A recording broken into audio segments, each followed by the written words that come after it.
देखिए, ये पिछड़ों को भ्रम हो गया है कि वह इनका दलितों का शोषण करके ऊंची जातियों को खुश कर लेंगे।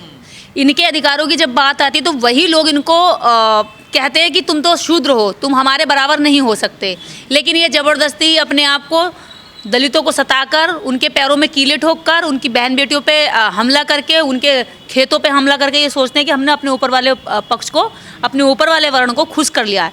लेकिन ये इनकी भूल है और बहुत बड़ी भूल है। इसी भूल की वजह से जो है, जो मान्यवर कांसीराम साहब 85 और 15 का फॉर्मूला बताते थे, वो अभी तक सफल नहीं हो पा रहा है। सुधर क्यों नहीं पा रहे पिछड़े? आखिर आप तो इतनी लड़ाई लड़ रहे हैं लोगों। देखिए, हम इनकी लड़ाई लड़ते हैं, लेकिन दिक्कत ये है कि ये अपनी लड़ाई खुद नहीं लड़ते। जिस दिन ये अपनी लड़ाई खुद लड़ने लगेंगे ना, उस दिन वास्तव में इनमें सुधार होने लगेगा।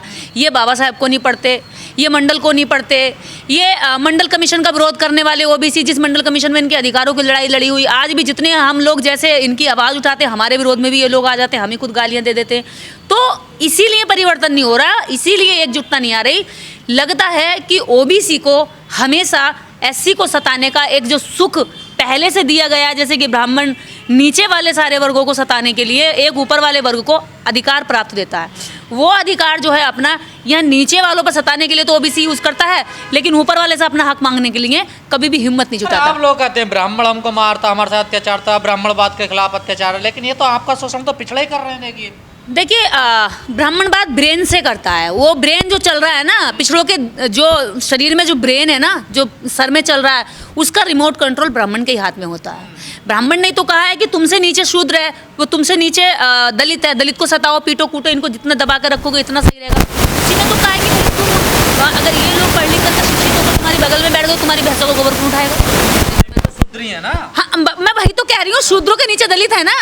तो शूद्र खुद को क्या समझता है कि मैं दलितों से ऊंचा हूँ, इसलिए मैं इनको अगर आगे बढ़ने दूंगा, इनकी मजदूरी आसानी से दे दूंगा, तो इनको सताऊंगा नहीं, तो ये मेरे पैर की जूती बन के नहीं रहेंगे। ये मेरे शोषण को अगर स्वीकार नहीं करेंगे तो कल को मेरे खिलाफ आवाज़ उठाएंगे। क्योंकि गांव देहात में जो शोषण का जो सबसे बड़ा वर्ग है, वो पिछड़ा ही दलित का शोषण करता है। इसमें कोई दुराय नहीं है, इसमें कोई झूठ नहीं है कि गाँव लेवल पर जो शोषण करता है वो पिछड़ा करता है। और पूरी तरीके से आज भी मैं बताऊं तो जो कहते हैं कि भूत प्रेत चंडाल और ये जितने भी नीचे लेवल के जो आडंबर हैं, पाखंड हैं, वो भी ओबीसी और दलित ही करता है। तो पिछले अपने महापुरुषों को नहीं पढ़ रहे हैं क्या? इसीलिए तो नहीं पढ़ रहे क्योंकि उसे लगता है भूत है, चंडाल है, देवता है, देवी है, इस चक्कर में उलझा हुआ है वो। उसे पता ही नहीं कि उसके असली देवता, उसके असली ईश्वर, उसके असली उद्धारक कौन है। उसके असली उद्धारक उसके महापुरुष है, जिन महापुरुषों की उसके घर में एक किताब नहीं निकलेगी, लेकिन दीवारों पर पूरे पोस्टर लगे होंगे 8 हाथ 5 15 सर वालों के। तो इसीलिए कि उसके दिमाग में, उसके ब्रेन में अभी तक विचार नहीं जा पाया।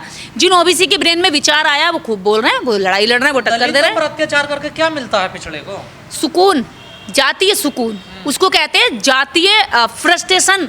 क्योंकि वो ऊपर से सताया जाता है तो वो नीचे वाले को सता करके अपनी भरपाई करता है। उसके दिमाग में जो एक खालीपन होता है इस बात का कि मैं तो सताया जा रहा हूँ, लेकिन अब मैं किसको सताऊँ। तो उसके पास एक वर्ग है जिसको दलित वर्ग कहा जाता है, जिसकी महिलाएं बड़ी आसान शिकार है उनकी, तो वो उनका शिकार करके अपनी फ्रस्ट्रेशन को पूरा करते हैं। पर दलित ने तो कुछ नहीं बिगाड़ा ना, देखिए पिछड़ों का। देखिए, दलित ने कुछ नहीं बिगाड़ा, लेकिन इस सिस्टम ने दलित को इस कदर बिगाड़ के, इस कदर उसका पूरा जीवन, उसकी पूरी पीढ़ियाँ बर्बाद करके उस लेवल पे रखी हैं कि वो कुछ ना भी बिगाड़े तब भी दोषी होता है। अगर वो कुछ बुरा ना बोले तब भी वो अपराधी होता है, अगर वो अपराध ना करे तब भी अपराधी। वो भूखा सो रहा तो अपराधी है, खा के सो रहा तो अपराधी है, अच्छा कपड़ा पहन रहा तो अपराधी है, अगर बुरा पहन रहा, फटा पहन रहा तो भी अपराधी। वो हर हाल में अपराधी। जन्मजात उसको श्राप मिला हुआ। बिल्कुल, उसको जन्मजात श्राप है। और वो उसी श्राप के चक्कर में तो आज पूरे भारत के अंदर लड़ाई चल रही है अम्बेडकरवाद वर्सेस ब्राह्मणवाद की। क्योंकि जो दलित है, जो दबाया गया है, उसको लग रहा है कि मेरा स्वाभिमान जो बचाने की बात कही है, मुझे इज्जत दिलाने की बात कही है, मुझे सड़क पर चलने के अधिकार की बात कही है, मुझे स्कूल में पढ़ने की बात कही है, मुझे अच्छा कपड़ा पहनने की बात कही है, या मेरे बराबरी से कुर्सी पे बैठने की बात कही है, जो चारपाई पे भी नहीं बैठने देते थे, आज बराबर अधिकारी बनकर कुर्सी पे बैठ रहे हैं, तो वो अम्बेडकरवाद की बदौलत आई है, ना कि ब्राह्मणवाद की बदौलत। तो वो अम्बेडकरवाद को अम्बेडकरवाद के प्रति अपनी आस्था जाहिर करता है, अपना सम्मान जाहिर करता है, अपनी अंदर से जो उसके प्रति जो भावना आती है कि डॉक्टर अम्बेडकर ने बहुत कुछ किया, तो वो क्या एक अम्बेडकरवाद की ओर चल दिया। जब वो अम्बेडकरवाद की ओर जा रहा है तो ब्राह्मणवाद की जो विचारधारा उसको बहुत बुरा लग रहा है, क्योंकि उसके चंगुल से छूट करके उसके गुलाम निकल रहे हैं। और जब ब्राह्मणी चंगुल से छूट करके गुलाम निकल कर जा रहे हैं तो वो ये रिसर्च कर रहा है कि किस वजह से जा रहे हैं। वो जा रहे हैं डॉक्टर अम्बेडकर के विचार की वजह से, वो जा रहे हैं बाबा साहब डॉक्टर अम्बेडकर की कही उन आज़ाद बातों की वजह से, जिन आज़ाद बातों को हर व्यक्ति चाहता है, हर इंसान चाहता है। पिछले नेता तो तमाम दावे कर रहे हैं कि हम सुधर गए, हम अपने अधिकार की बात कर रहे हैं। अब देखिए दावे करना और प्रैक्टिकल करना दोनों में अंतर होता है। अभी दावे के साथ साथ अगर ये प्रैक्टिकल करने लगेंगे तो वास्तव में नीचे तक परिवर्तन आएगा, क्योंकि जब एक बड़ी पोस्ट पर बैठा हुआ व्यक्ति जब पोजीशन पर बैठ करके कोई बात कहता है तो नीचे वाला समाज उसको स्वीकार करता है।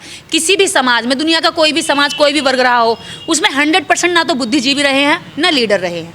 बाकी 2-4% को छोड़ करके बाकी जनता आम बुद्धि की होती है, आम विवेक की होती है, आम सोच की होती है। तो पिछड़ा आखिर समझ क्यों नहीं रहा? मैं बता रही हूँ ना, समझ इसीलिए नहीं रहा है कि जो लोग दावा कर रहे हैं वास्तव में वो भी काम नहीं कर रहे। आप लोग तो समझ गए, आप लोगों को सबसे ज्यादा शोषण हुआ, आप लोग तो समझ गए अपने अधिकारों को लेकर। देखिए हम इसलिए समझे क्योंकि हमने बाबा साहब डॉक्टर अम्बेडकर को पढ़ा, ज्योतिबा फूले को पढ़ा, सावित्रीबाई फूले को पढ़ा, साहू जी महाराज को पढ़ा, संविधान को पढ़ा, और तो और हमने ब्राह्मणी धर्म ग्रंथों को भी पढ़ा, जहां हमें गालियां दी गई।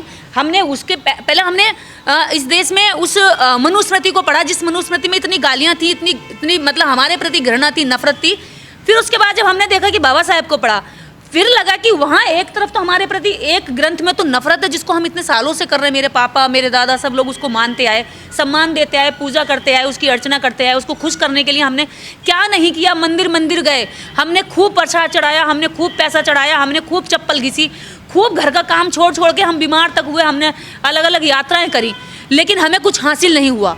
लेकिन जब बाबा साहब डॉक्टर अम्बेडकर को पढ़ा तो जाना कि बाबा साहब डॉक्टर अम्बेडकर कहते हैं कि उद्धार का मार्ग वो नहीं है, उद्धार का मार्ग एजुकेशन है, उद्धार का मार्ग तुम्हारे संविधान में निहित अधिकार है जिनकी तुम कभी लड़ाई ही नहीं लड़ते। ज्यादा खतरा ब्राह्मणों से है या फिर पिछड़ों से है, दलितों को? देखिए खतरा हमें ना ब्राह्मणों से है, ना दलितों से है, ना पिछड़ों से है, ना किसी व्यक्ति से है। खतरा हमें विचार से है, खतरा हमें उस गैर बराबरी की सोच से है, उस विचार से, उस सिस्टम से है जो सिस्टम इस समाज के अंदर स्थापित हो चुका है, और उस हम सिस्टम के खिलाफ हैं। ना कि हम किसी, अभी तक आप देखेंगे हमने कभी भी किसी व्यक्ति ब्राह्मण का नाम लेके गाली तो नहीं दी, हमने कोई बात किसी ब्राह्मण किसी का नाम लेके नहीं कही, किसी वर्ग का नाम लेके नहीं कही। हमने एक सिस्टम, एक विचार की बात करी।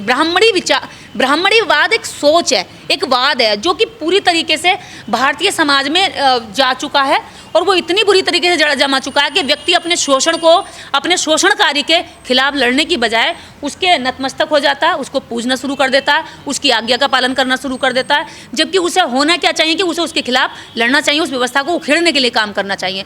पर उसे उखेड़ने का काम करने के लिए कुछ ही बुद्धिजीवी लोग, कुछ ही ताकतवर लोग, कुछ ही जिंदा लोग इस काम को करते हैं, जैसे बुद्ध ने किया, बाबा साहेब ने किया, ज्योतिबा फूले ने किया, और बाकी संत गुरु रविदास जी महाराज ने किया। ऐसे ऐसे लोगों ने समय समय पर आकर जो जिंदा थे उन्होंने अपनी जिंदा दिली का सबूत दिया। तो ये जो समाज है, इस भीड़ के समाज को ब्राह्मणी जो सिस्टम है उसने एकदम कैप्चर कर रखा है, और वो खुद को ये मानता है कि मैं इसका अंग हूँ, लेकिन ब्राह्मण नहीं मानता कि उसका अंग है। अभी आपने देखा देवरिया में यादव को काट के मार दिया ब्राह्मण परिवार ने, और सारा ब्राह्मण वर्ग, सारे हिंदू संगठन, सारे धार्मिक संगठन दुबे के घर गए, लेकिन यादव के घर नहीं गए। तो क्या यादवों की आंखें खुली इससे? फिर यादवों ने तो मारा, देखिए ब्राह्मणों नहीं, यादवों ने मारा। देखिए पहली शुरुआत किसने की, आप चीजों को देखिए, शुरुआत किसने की? एक दुबे ने एक यादव को मार दिया, फिर यादव के समर्थकों ने दुबे के परिवार को मार दिया। ठीक है, दोनों तरफ से मरे लोग, दोनों परिवारों की क्षति हुई, दोनों परिवारों में बच्चे थे, दोनों परिवारों में महिलाएं विधवाएं हुई, दोनों परिवारों में बच्चे अनाथ हुए। लेकिन हिंदू संगठन, ब्राह्मण संगठन, ब्राह्मण सभा, ये हिंदू आरएसएस, मतलब जितने भी धार्मिक संगठन थे, सभी धार्मिक संगठन किसके घर गए? दुबे के घर गए। उसको धन दे के आए, उसको बल दे के आए, सारे एमपी एमएलए भी उसके पास गए, राजनीतिक लोग भी गए और संगठन भी गए, लेकिन यादव के घर नहीं गए। तो यादव को इससे सीख जाना चाहिए कि तुम बस दलितों को पीटने के लिए तो तुम हिंदू हो, लेकिन जब तुम्हारी पीटने की बारी आए तो तुम यादव हो, तुम शूद्र हो। यानी कि तुम्हें खुद को अकल आनी चाहिए, अपने बुद्धि विवेक का इस्तेमाल करो कि तुम्हें कहाँ कहाँ पर यूज़ किया जाता है। जब इस देश के अंदर धार्मिक संगठनों को आपने आज तक नहीं देखा होगा कि वो कभी नौकरी की लड़ाई लड़ते हो, धार्मिक संगठनों को भी आपने देखा कि वो शिक्षा की लड़ाई लड़ते हैं, धार्मिक संगठनों को आपने कभी देखा कि वो किसी महिला रेप पीड़िता के पक्ष में खड़े होकर के कोई बयान देते? नहीं देते होंगे। सारे धार्मिक संगठन रेपिस्टों के साथ खड़े होते हैं। ऐसा क्यों भाई? हम जिस धर्म में जा रहे हैं, जिसके प्रति हमारी आस्था, जिसके प्रति हमने पूरे कई कई पीढ़ियाँ लगा दी, जिसके प्रति हमने इतने गली मोहल्ले, इतने मंदिर बना दिए, हमने मंदिरों के लिए ज़मीनें दे दी, कभी पैसा नहीं मांगा, कभी उस मंदिर का हिसाब नहीं मांगा, उसके बावजूद भी उस मंदिर के नाम से बने हुए संगठन जब हमारे ऊपर शोषण की बारी आती है, हमारे अधिकारों की बात आती है, हमें बराबरी देने की बात आती है, हमें जब हमारे ऊपर अत्याचार होता है उसमें न्याय की बात आती है, जब हमारे जुडिशरी में हमारे बैठने की बात आती है, जब हमारे नंबर देने की बात आती है, जब हमें नौकरी में बैठने की बात आती है, जब हमें स्कूल में एडमिशन के दौरान पे पीटने छेदने की बात आती है, तो सारे संगठन उस वर्ग के साथ खड़े हो जाते हैं जो हमारा शोषण करता है, हमारे साथ खड़े नहीं होते। हम कैसे माने कि हम हिंदू हैं? हमारा समाज कैसे माने कि हिंदू है? उसे कहाँ दिया है तुमने अपनापन? बताइए, आज तक तुमने अपनापन दिया हो? कितने उन्नाव में कांड हुआ, ये क्या कहते हैं जो अभी उसका मनीषा वाल्मीकि का कांड हुआ, आप बताइए मनीषा वाल्मीकि के साथ कौन लोग खड़े थे? मनीषा वाल्मीकि के साथ कौन लोग खड़े थे? या तो अम्बेडकर राइट लोग खड़े थे, या फिर उसके खुद के जाति के लोग खड़े थे, या फिर वो लोग खड़े थे जो इस देश के अंदर रेप के प्रति अपने भावनाओं को उसको महसूस करते हैं कि उनके भी घरों में बेटियां बच्चियां, उनके साथ भी कभी कुछ हो सकता है। आपने देखा होगा सारे धार्मिक संगठन, मैक्सिमम धार्मिक संगठन जो बात करते हैं हिंदू राष्ट्र की, जो बात करते हैं राष्ट्र के प्रेम की, जो बात करते हैं फौजियों की, फौजियों के साथ जब होता तब ये दिखाई नहीं देते, जब बहन बेटियों के साथ होता तब ये दिखाई नहीं होते, जब दलितों के साथ होता तब ये दिखाई नहीं देते, यादवों के साथ होता तब दिखाई नहीं देते, कुशवाहों के साथ होता तब दिखाई नहीं देते। रामचरितमानस की एक चौपाई पढ़ के उस पर सवाल खड़ा कर दिया तो सारे हिंदू संगठन उसकी गर्दन काटने के लिए आ गए। स्वामी प्रसाद मौर्य की गर्दन काटने की बात कर दी। इसका मतलब मौर्य समाज भी जो है हिंदू नहीं है। उधर एमके स्टालिन के बेटे उदयनिधि स्टालिन ने क्या दिया कि सनातन जो है संक्रमण बीमारी की तरह है, तो उसका गर्दन काटने के लिए 10 करोड़ 15 करोड़ और यहाँ तक कह दिया मैं इसकी धनराशि बढ़ा दूंगा। पाखंडी बाबा जो हिंदू राष्ट्र की मांग करते हैं, ऐसे लोगों ने ऐसे लोगों को मारने तक की सुपारी दे दी। तो आप इससे ही एहसास लगा सकते हैं कि इन लोगों के पास राष्ट्र की उन्नति, जनता के प्रति प्रेम, समानता, न्याय और भाईचारे का कोई विजन नहीं है। इनके पास सिर्फ एक विजन है कि इन सबको कीड़े मकोड़ों की तरह नीचे रखो, आपस में लड़ा के रखो। तुम भगवान के नाम पे, भाग्य के नाम पे, दुर्भाग्य के नाम के, पुनर्जन्म के कर्मों के आधार पर तुम इनके खून को पीते रहो, तुम इनके श्रम मेहनत को खाते रहो, तुम इनकी बहन बेटियों को देवदासी बनाकर इनकी आबरू लूटते रहो और फिर उसके बाद कह दो कि जी हमने नहीं किया, वो तो देवता ने किया है। यानी ना तो आज तक इतने सदियों से हमें कोई देवता दिखाई दिया, ना कोई भगवान दिखाई दिया। हम कैसे माने कि कोई भगवान है तुम्हारे मंदिरों में? जो भगवान हमारे जेब का दिया हुआ धन केवल तुम्हारे बच्चों को पढ़ाने के काम आता है, वो धन कभी हमारे बच्चों के लिए स्कूल खोलने में काम नहीं आता। वो धन कभी बीमारी पड़ती है देश में, जब आपदा आती है, वो धन कभी काम नहीं आता। इस बात को साबित कर रहे हैं कि हम खुद ही इस देश के अंदर भगवान का निर्माण करते हैं और खुद ही उस देश में जब बीमारी आती है तो हम भगवान को कमज़ोर कहकर बीमारी के टाइम पर हम खुद का पेट नहीं भर सकते, क्योंकि अब भगवान काम नहीं कर रहा और सरकार से मांगते हैं।